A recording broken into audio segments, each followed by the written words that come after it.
weekend is fast approaching, and this weekend means Sha Tin is fast approaching even quicker because we have Saturday racing coming up with the 10-race program coming in from Sha Tin. Both courses are in utilisation, and we're joined in the studio today to preview it all by Paul Lilly and Tom Wood. And Tom, what can we look forward to? I think we're looking forward to some nice younger horses line up through the program. Mark Voyage Samurai is one of those later on in the card, and then of course the unbeaten bottom up together. I think it almost looks a two-horse race between him and also Ruby Lot in the Yan Tri Trophy, which is the main event on Saturday. It is indeed. Paul Lilly joins us too with news on any jackpots. Monster. There's a monster one. I think we can say monster, can't we? 30 million? Yep. That's a monster one. 18 million going into the bin and should get over the 30 million mark. So, yeah, there'll be a few anchors, I think, throughout, sort of later in the card, a few bankers there with the likes of bottom up together. Yeah, he's been very, very good, hasn't he? Yes, he has. Very good. Unbeaten.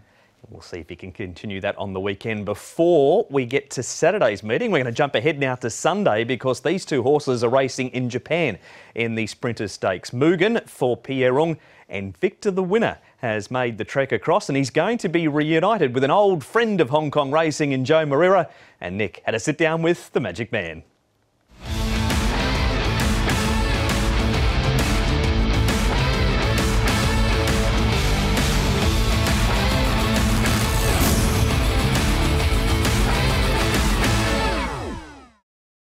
It's always a pleasure taking part of your program. We'll be riding Victor the winner at the Sprinters Stakes here in Japan, and no doubt that I'm very excited to be getting on his board. How has the horse felt, Joe? I know you had a gallop on him this week. I mean, he looked good, and Danny Shum obviously made the trip to go and see him gallop. Were you happy with the way the horse felt? Extremely happy. His coat is showing that he's in really good condition. He's holding a great form. I really don't think the traveling has taken too much out of him, even though if it has taken, would be just a little, and he's going to have more than enough time to recover that, as we do have a couple of more days into the race. I did gallop him during the week, and he felt fantastic. And we went out for a breeze up, we just went half pace from 1,000. Three-quarter from the 600 meter. He's finished the gallop very strongly on the uphill, expressing that he's really feeling well with himself. So he really gave me a good feeling. Joe, I know Japan's always been very close to your heart, and you've got a really good understanding of the form and the way that the races are run there.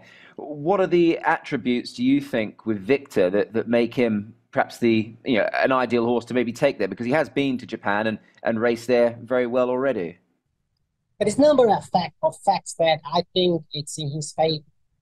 First, he's been here before and he was able to really put on a good performance. He didn't win, but he ran well, and expressing that he's a horse that doesn't mind to travel and he's still able to show some good form. Second point I will say is he does have a lot of gate speed, and he's straight away going to put himself in the striking position.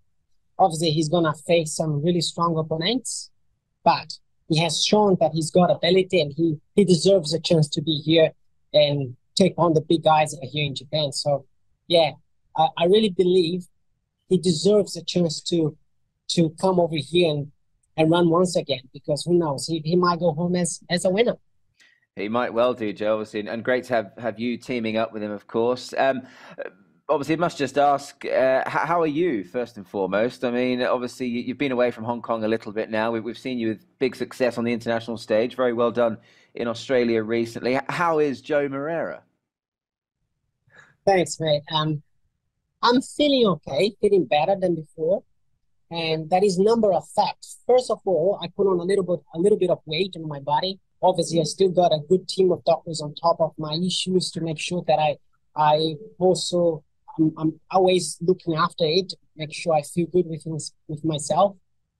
I'm extremely happy. As you know, I've been spending a lot of time traveling, but also I've been giving myself time with my family back in Brazil, which has kept myself extremely happy. I honestly didn't think I was going to be riding at this stage when I was just leaving Hong Kong. But it's good to be in this position now, and what I can say is I'll be trying to ride for as long as I can, but obviously having the issue I have on my hip, I very much know that is a time limit. how long that will last. I'm not very sure. Hopefully it lasts for as long as possible because I still do enjoy riding quite a lot. So hopefully we can ride for as long as possible. There he is, Paul, Joao Moreira, and a chat around Victor the winner and life in general. Just in case we have forgotten, these are Joe's stats for when he was riding here in Hong Kong, about to appear. Yeah, you can see here, and obviously over in Japan he's had some pretty good stats as well, and he had a fantastic career here in Hong Kong. And look, there is a bit of rain around in Japan, so I think it might suit Victor the winner because he has run well on a wet track here, and he ran third on it over there as well. And we know they generally have sort of 2 days of racing in a row at those tracks in Japan over the weekend, so the inside can really cut out. So even though he's drawn wide, Victor the winner might not be the worst place to be come late in the afternoon on Sunday. Joe, of course, he rode a Group 1 winner the other week down in Victoria too. He did indeed. He's been travelling the world, has Joao Moreira. Sha Tin has been travelling too. He's headed to Japan to partner Pierre Ong's runner in the Sprinter Stakes in Mugen. I was very happy to be here and just went around, had an easy piece of work today. He done his work yesterday already, so it was a good feel he gave me. He seems like he's in good shape. He's ready to go for Sunday. Right now at the gate, very drawn, gate 9. What's your strategy? You put it front or just step back for the final 3? Well, as you know, Mugen's style of racing is he likes to come from off the speed a bit. He doesn't want to use his energy from the beginning. This is why he's got that good turn of foot that last 200 meter. I think from grade 9, it's gonna give me a bit of option. I will see tomorrow how the track is running, where we need to be. Also on Sunday we have a couple of races to see how the track is running. But from that draw, I'm not too worried. I think we're gonna just leave him where he is. I know the the favourite and the other Hong Kong horse, Victor the winner, are drawn outside. So I think it's gonna play a bit difficult on their hand, where they're gonna have to work a bit to come over. Where I'm just gonna have to let my horse sleep, and let's hope he climbed that hill and he can show us that turn of foot he's been showing us in Hong Kong. And by the way, your first debut in Nakayama race course, and you walked through the course on Friday morning. How was about the course? Yeah, it's a beautiful course. It's a bit tricky because you have a turn at the 800, and it's a long turn into the home straight. So it was interesting for me to walk it, but I'm really looking forward to riding on it tomorrow. That will, just gain some experience for Sunday. Where do we see Mugen at the moment, Tom? He's obviously a very, very good horse in the making, but Sprinter Stakes on Sunday. I think he's got a big chance, Mark. He's really stepped up to the plate here in Hong Kong over the last last season in particular. The sprinting ranks in Japan I don't think as strong as they have been in the past, and it's probably fair to say you can probably say the same thing about the Hong Kong sprinting ranks. But he's going with a live chance, I think, from a good draw, and he's been a real improver over the last sort of 12, 18 months. Yeah, and he's trialled well leading into it, so he's come back well this season, so looks all systems go for me. That is Hong Kong's representatives. We'll be simulcasting that meeting here on Sunday. Jump on the website for all of the information, hkjc.com. We'll focus on Sha Tin after the break, but on the way out to the break, let's go back to the 2005 Sprinter Stakes in Japan, won by the great horse, Silent Witness. They get to the 400-metre mark. Leading the way is Carlston Lido. Narrowly taking on now by moving up quickly is Mariko Koseki. There's Silent Witness running third, poised to pounce. Out even wider running on now Mariko Koseki. Back on the fence is Gallant Arrow. Here comes Silent Witness at the 200. He's putting in the big ones. Gets to Carlston Lido. Goes past Carlston Lido. Here comes running on fellows Mariko Koseki. It's quickly it's Silent Witness. Silent Durandal getting home late. Silent Witness.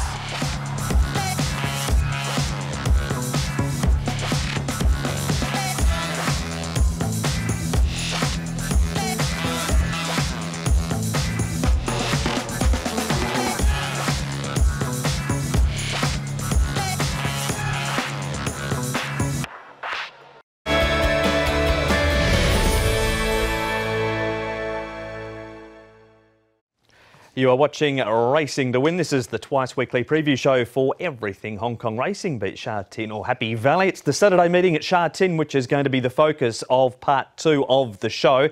And before we get to our race in focus, as always, out of the break, Paul, you've come up with our last run reminder for us. And who is it this week? I've got to go with a horse called Gangnam Star, just a one-time winner here in Hong Kong. That was towards the back end of last season. He's had a run. You can see he was slow away, drew the outside, so he was shifted all the way to the back in this race and ended up sort of settling towards the rear.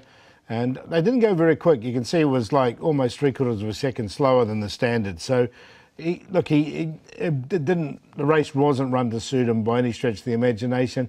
Keep an eye on him, the highlighted horse here. You can see him picking off horses as he came through.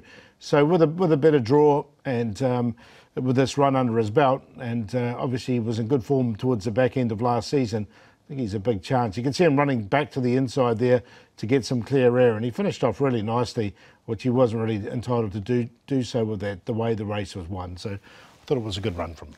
He is Gangnam Star, the last run reminder for Saturday. One of many last run reminders. You find the others on the website. Yeah, on the website there, just under a reference, and you go into it and away you go. What is there? 14, 15, 16 generally? Yeah, normally about 15. There is about 15 a race meeting, so there's normally one a race or two a race. So have a look and see. There's plenty there, and plenty. They were going quite well this season as well. Even more of a reason to jump on and find out who the last run reminders are. Race meeting on Sunday has 8 on the turf on the C course and 2 on the all-weather. We get things underway at 1 o'clock. Couple of Class 5s to kick off the action. There is a trophy race, race number 7, featuring bottom up together, but we're going to look at race number 9, the Class 3 over the 1,600 metres. Start time for it is 5:10. We've got Winning Dragon at the top of the book. He's won a trial. Chinga's on the class drop, but all of his wins have been over 1,600 metres. Sweet Encounter steps up in trip. Antoine Hemlin's only 1 win away from his 100th win in Hong Kong. Frantanker's on the class drop. M Unicorn. His best form at this stage has been on the all-weather and also at Happy Valley, but the jockey and trainer combo is flying. Voyage Samurai returns with an extra £8 since his last start win in May. Fortunate Son, he steps up to the 1,600 after flying home last time behind Sunlight Power. Starmac has the tongue tie going on. Fortune Superstar, 2 trials to prepare. Pray for Mer has the cheek pieces on for the first time. We've got Super Love Dragon, and Volcanic Spark down the bottom is a last start winner, making his way into Class 3 for the first time. We've got Frantank, Voyage Samurai going forward here. Paul, looks a pretty good chance for everybody, with the exception maybe second to none. He goes forward second to none, so he might just struggle a little bit getting across. But Voyage Samurai, from the wide draw, I think is going to have to go forward, and he does lead in most of his races anyway. Frantank's got the £10 claim and is a really strong leader, so it's going to be a good pace in this race. I don't think Voyage Samurai want to get into a speed battle. Sweet Encounter can get a nice run just behind, a Volcanic Spark is going to go all the way back. Interview time ahead of the boys' thoughts on race number 9. Nick spoke to the rider of Voyage Samurai. It is... No, it's not the rider, it's the trainer actually, Frankie Law. Frankie, Voyage Samurai is a runner for you on the weekend's card. Lines up in race number 9. A lightly raced 5-year-old, but on what he has done, he's done a really good job, hasn't he? Yeah, last season, 5 start, 3 win, 2 second. It's good. Yeah, really good, yeah. And just recently, you've given him a trial. The trial looked good. He won that trial at Sha Tin. He looks to have progressed well. Yeah, I gave him 2 trials, 1 in Chongfa, 1 in Sha Tin. He tried good, and so that's why I just put him for the race, yeah. Just an overall sort of assessment of that form, Frankie. I mean, he was progressing so well throughout the course of the season, and once you got him up to the mile, he probably looked better than ever on what we've seen. I mean, that last win was quite authoritative. Yeah, he looked like a big horse, and he big stripe. I think he's just a little bit one pace. So I think 16 maybe later on can go up to 18. I think so, yeah.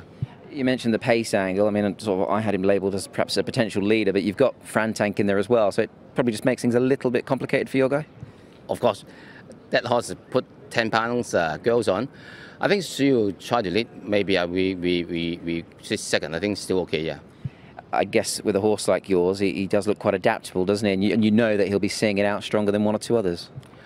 Yeah, but anyway, his first start. But we tried 2 times for him. He looks good. To see the pace, yeah.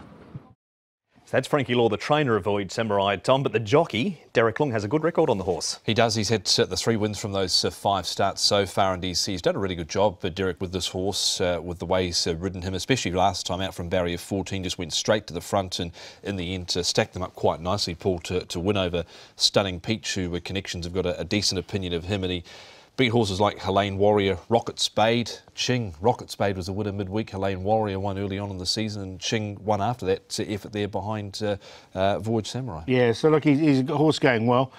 Frankie's had a slow start to the season, but he's got some really good chances on the weekend to bottom up together, and also this one obviously as well. He tangles with Ching, again Voyage Samurai. Do you favour one over the other? I put Voyage Samurai above Ching, but I put Ching in as well. It wasn't a bad run from him last time. He'll appreciate the step up too, Tom. Yeah, he will. He's up to a mile. He's a 5-time winner over a mile. It's sort of hard to believe that he's won 5 races through his career, but he's actually got a pretty good record, really, when you boil it down. 5 wins from 19. Well, Hewitson gets on very well with him, and he combines with Michael Cheng. We move on now to our next replay, Tom. Fortunate Son. This was a big performance. You can see him well back in that light blue colours down on the inside.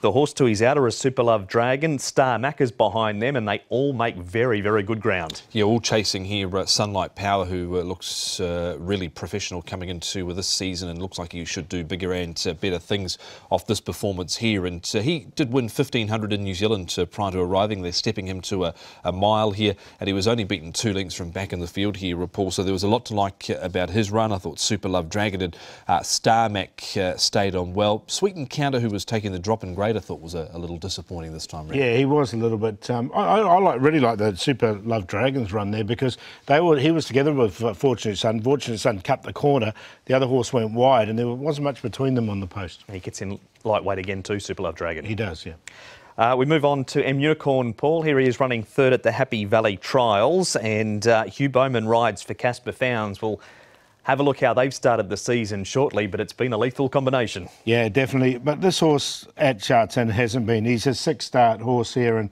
just had the 1 placing. Look, his wins have been at Happy Valley and also on the all-weather. So, look, I'll prefer him at one of those 2 courses. He's a 4-time Happy Valley winner, but his Sha Tin record leaves a little bit to be desired. He's found a tough race. Yeah, he definitely has. 140 days off the scene. He was beaten 26 lengths last time out when he had an irregular heart rhythm when he was favoured over Massive Action. I'm not entertaining him here at Sha Tin, particularly on the turf, but when he gets back to Happy Valley, he's a pretty good horse around that circuit. All right, we'll leave him there as far as selections go, Tom, but look what these two have done. 11 for 5 between them. It's a great record. Yeah, it certainly is. They've done well, especially Wednesday night at Happy Valley. He had a winner for Casper in the first race at Sha Tin the other day as well, with Family Jewel, who was sent out a short price favourite. So they're off to a flying start. And Bowman sort of suggesting that he reckons he's only sort of 10 or so days away from really getting into his stride this season and being at peak fitness, Paul. Yeah, so like, he's got some good rides there. Daily Trophy looks good in the first. Northern Beast. Ruby Lot's up against bottom up together, but they look the Quinella. And M Unicorn there in the last one there as well. But again, I think I'll prefer him in Happy Valley. And Champion Methods 1 second up, and Blazing Wind has trialled well down the straight too. So it's a very strong book of rides that Hugh Bowman does have. His Winning Dragon, Paul, he's won this trial. Angus Chung takes a couple of pounds off for Tony Cruz. His best record at this stage is at Happy Valley. Can you see that changing here? No. 9 starts at Sha Tin for 1 minor placing, 4 wins at Happy Valley.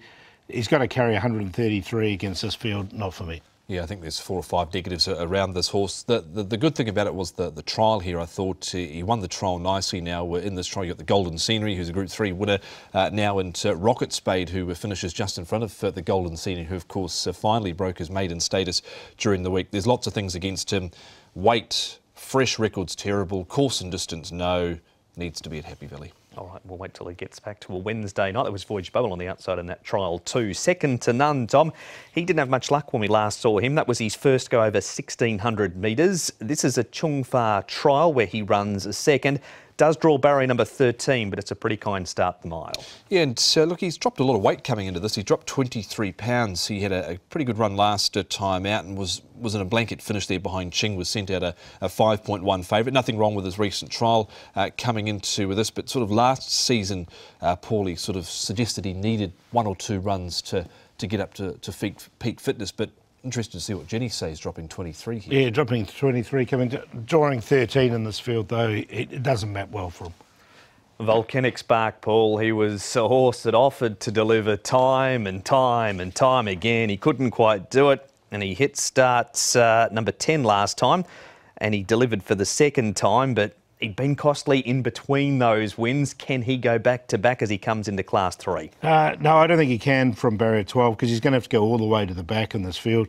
The positive is he's got light weight and he is a last start winner, but I can't have him in this. We did go all the way to the back last time out, and so was able to run them down. You got Noble Pursuit in this trial, who of course won Wednesday. I thought the trial was quite good over 1,600 metres, and he beat Forever Folks last time out, and in that race as well was Forever Glorious, and he's been a winner in the early part of the season too. He has. Forever Folks has flown home and run a placing on the all-weather last time. So that is a breakdown of horses in race number 9. Paul, does Void Samurai continue on his winning way? Got him in there. Just fresh up, I just wondered with some of these horses that had a run, and I was really taken with the run of Super Love Dragon, so he should be a decent price, so a bit of value there going into it with Void Samurai. Fortunate Son, not much amongst those top 3, just at the prices. I thought Super Love Dragon would be a better price than the other 2.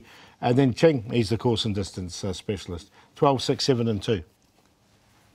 6 and 7, the queue for this race. I'm going with Void Samurai here, who's stripped 18 pounds leading into this first up for 132 days, and looked to win his trial well. There's good form around him. So Void Samurai, Fortunate Son's not done too much wrong in those 2 runs to date. First up was good behind Sunlight Power, came from a long way back and was only beaten 2 lengths. Volcanic Spark and also Super Love Dragon, I think, can fill the frame as well. 6, 7, 13 and 12. That is the preview for race number 9. All of the races are on the website, hkjc.com. Click on audio and video for race-by-race analysis and Paul's selections as well. But it's best bet time, Paul. Going to go with the horse that won on the all-weather last time coming on to the turf, but he's been running really well. He ran really well at the back end of the season on the turf. The blinkers went on this all-weather run, and you can see what he did. He actually absolutely jogged it. So, look, I don't think it was the surface. Well, the surface definitely helped. But I think the blinkers helped him quite a lot as well. And if you go back to the back end of last season, you can see him running really well on that surface. So he should be a decent price each way for a last start winner as well. We'll do the value play. Finally got a draw. My Flying Angel been drawing wide all the way, but he's finally got barrier 1 straight to the front. Keep improving, and we'll do the play in race 9, the race we just talked about. Void Samurai with Fortunate Son and Super Love Dragon. The best bet is hopefully in race 10, number 2, King Miles, who won 3 of his 6 starts last season, and he is lining up in the final event for Vincent Ho and Francis Law. Of course, one of his main rivals in the race has come out green and white, but this was him at the back end of last season, beating home the Winabi, and did a good job here over the 1,400 metres to score. He's trialled up well enough leading into with this, so I think he's ready to run a race. Even though he's drawn barrier 12, he has won from a wide gate in the past. A bit of a Hail Mary with Lee Dox in race 5, number 4. Hopefully he's a bit more tractable this time round, and the play with Harold Wynn, everyone's classic, and Blazing Wind, who was trialled well. Race 4, number 3, Region Glory. David Hayes and Zach Purton. Last time he drew well in barrier number 2. He won on the all-weather. He's placed twice from wider draws since, so he gets an opportunity to make it 4 wins this weekend. Race 10, I think Leslie off the back of his trial. He'll get back, but hopefully saying a toodaloo by the time they reach the line. Derek Long gets on well with him. He's a 3-time winner, is Leslie. And the play, it is race 4, Bowser, Regent Glory and Cosmo Navigator in a QQP 1, 3 and 10. That's Sha Tin Saturday. Looking ahead, now it's a bit different this week because there is no Happy Valley. We race on Tuesday at Sha Tin with Group 3 racing for the National Day Cup, and back to Sha Tin on Saturday. Trackside live, nice and easy, 12:30 for all 3 meetings. That Group 3 is a good field, Tom, but the support card, there's a Class 2 that is a absolute ripper on Tuesday. Yeah, Helene Feeling dancing code there with a few others. Sunlight Power, looking forward to seeing him again, Paul. The way he finished off, we saw him in a replay before. He was terrific last time. Fantastic. And Patch of Theatre was huge, winning the last race of last season. And we've got Packing Power and My Wish also going around. So really good card. So plenty of racing coming up Saturday at Sha Tin, Tuesday at Sha Tin. That's been Racing to Win, and we'll see you on Saturday at Sha Tin for a 1 o'clock post time.